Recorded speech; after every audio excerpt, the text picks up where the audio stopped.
Here's a landmark hotel.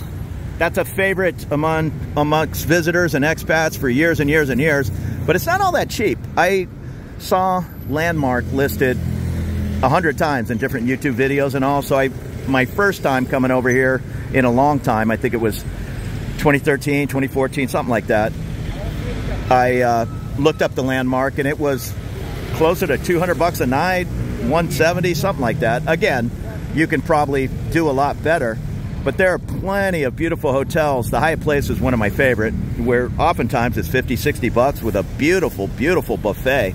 I mean, I eat that buffet at 11 in the morning, and oftentimes I'm not hungry again until 9 or 10 o'clock at night.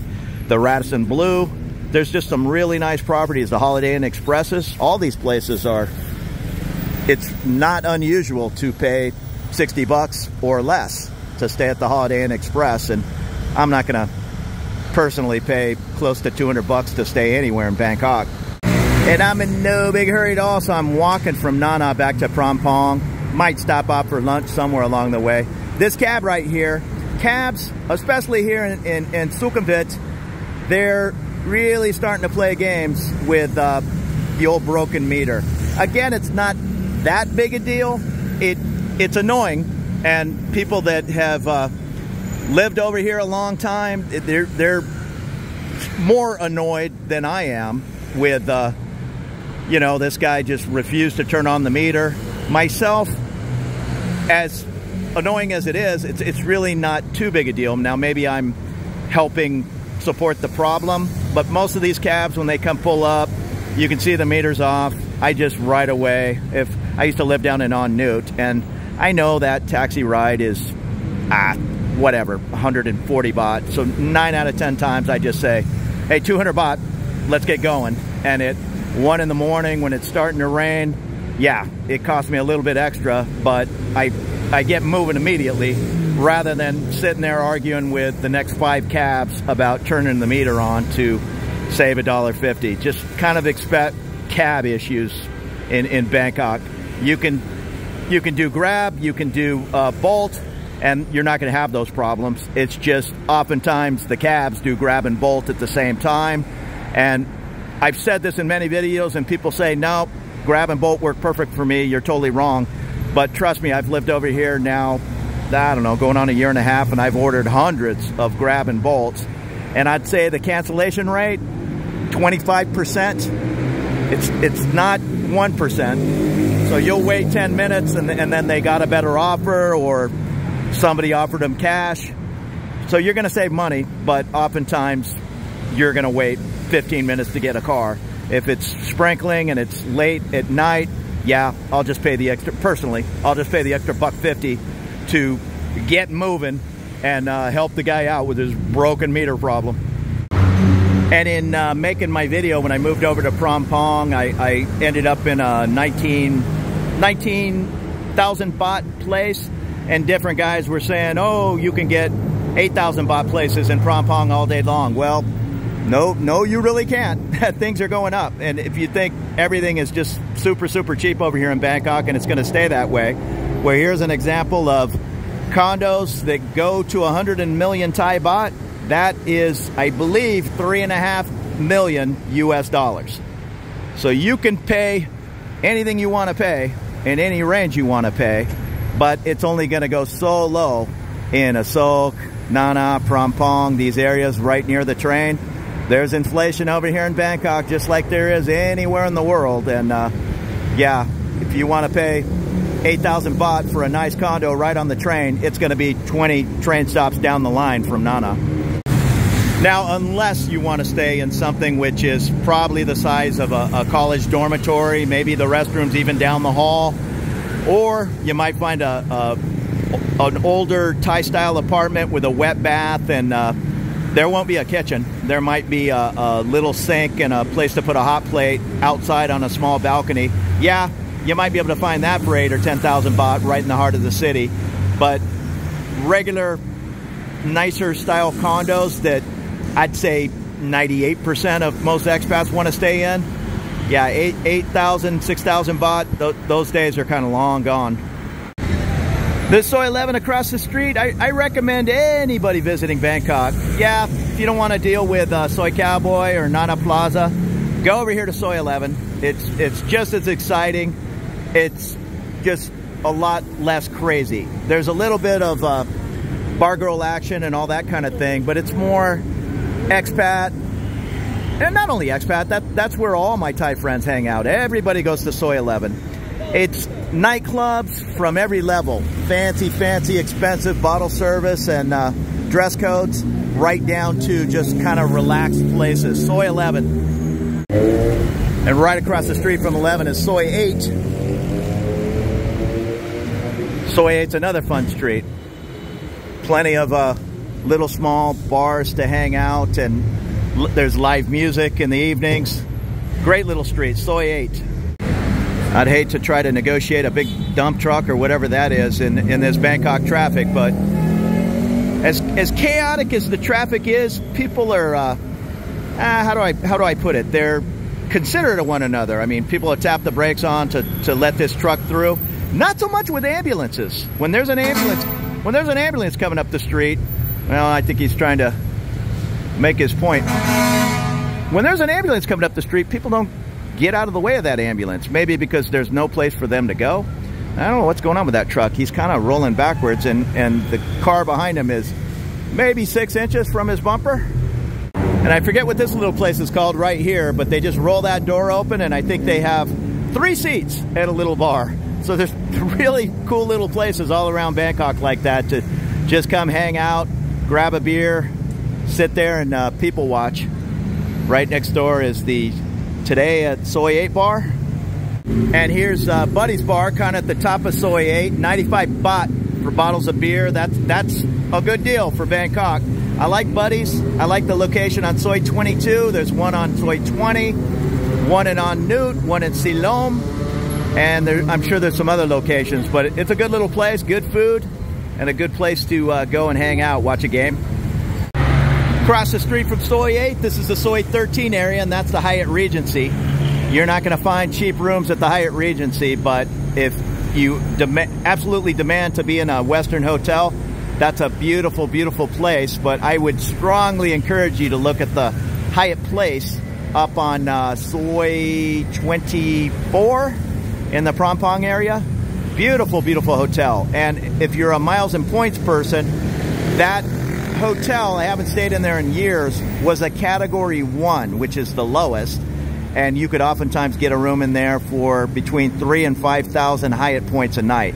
That's just a steal. I've stayed at this Hyatt Regency on points, and I think it was 25 or 30,000 points a night. And I haven't checked it in a while. That Hyatt Place was a category 1. I can't believe it's going to stay there, and that was when it was brand new. That hotel, maybe, I'm just going by memory, maybe was built in 2017 or 2018, so it's in my consideration, a brand new property. And there's Margarita Storm at the head of Soi 13 here on Sukhumvit. If you go down 13, if you're a pool player or darts, go down 13, there's the Sportsman and 2 or 3 others that I forget the name off the top of my head, but that's the place you're gonna wanna go play pool. Different nice pool halls, nothing seedy, they're nice places. Coming up on Soi 10, I did videos on pretty much all these streets if you want to search my checking out Bangkok playlist. But if you go down Soi 10, you'll hit Benchikiti Park. Beautiful, beautiful park. And I think the Green Mile connects Benchikiti to Lumpini Park. Bangkok, for such a large, crazy city, does a really good job, I think, of having nice parks and greenery areas. So head down Soi 10. It's a good place to live if you want to be right in the middle of all this action. You're not going to find too many super high-rise buildings down there, but beautiful 6- and 8-story buildings. I looked, expect to pay 2,000-4,000 baht more than, say, Prampong. You might find a deal, but it's not as cheap to live on Soi 10 as it is to live in On Nut. We'll just put it that way. It looks like it's street sweeping day here in Bangkok for, once again, such a large, chaotic, oh, that's a beautiful car. For such a large, chaotic city, they do a pretty good job of keeping the place nice and clean and orderly. That's not always the case. The garbage pickup, for instance, they still kind of do it 1970 style with piles of garbage each night piled up in the street, and you'll walk by and there'll just be rats running around it. I mean, it doesn't bother me one bit. It just takes a little bit of getting used to. I don't know if they're ever going to be able to implement like the truck that comes by and picks up the big garbage cans. You'll see that around town, but more so you'll just see the old school garbage trucks where they're chucking everything in the back and crushing it up. So there's a little bit of that issue. There's not garbage laying around. It's not filthy, but just bags of food waste and whatnot piled up. Yeah, you're going to have some rats running around this city, but you're going to have rats running around San Diego or New York City or any large metropolitan. Coming up on Soi 12, and this is Koreatown. You'll find 3-4 levels of Korean karaoke kind of discos and really good Korean food. And across the way from Koreatown is Soi 15. That's where you'll find the other Hooters location. It's still open. Sukhumvit Soi 15. And there's a Burger King. I know that Burger King's 24 hours. Every time I walk by late at night, it's open. And across the way is the Robinson Shopping Mall. And right over here is Terminal 21 in the Asoke station. If you remember Charlie Brown's Mexican food over on Soi 11, it's now on Soi 19, which is where Terminal 21 is. But it's a little finger off of Soi, did I say Soi 19? And it's actually behind the Robinson. So this is Soi 17. If you were to go up 17 and make the first right, that's where you're going to find Charlie Brown's. It's a little hidden away, but it's pretty decent food. And once again, if money is no object, here's the Sheraton Grand. You'll find your 1,500 thread count sheets and all that at a cost, right across from Terminal 21 here in the Asoke area.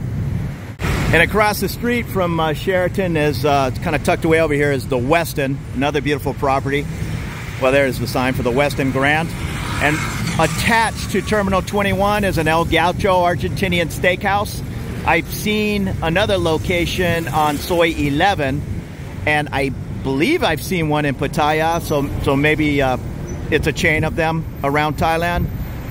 I've never ate there. I think I had a steak sandwich there, but good food. I walked by and they had some pretty decent lunch specials from 12 to 3 compared to the dinner menu if you just want a nice steak and you don't care if it's 2 in the afternoon. Made our way up to Soi 14 and the stairs at the Asoke BTS. If you need to get on the subway, the MRT, you just go to Asoke BTS, the other side, go down in the underground, and you're now in the Sukhumvit MRT station. Between those two trains and this Asoke Mantri Sukhumvit junction, you'll be able to get anywhere in Bangkok fast and affordable.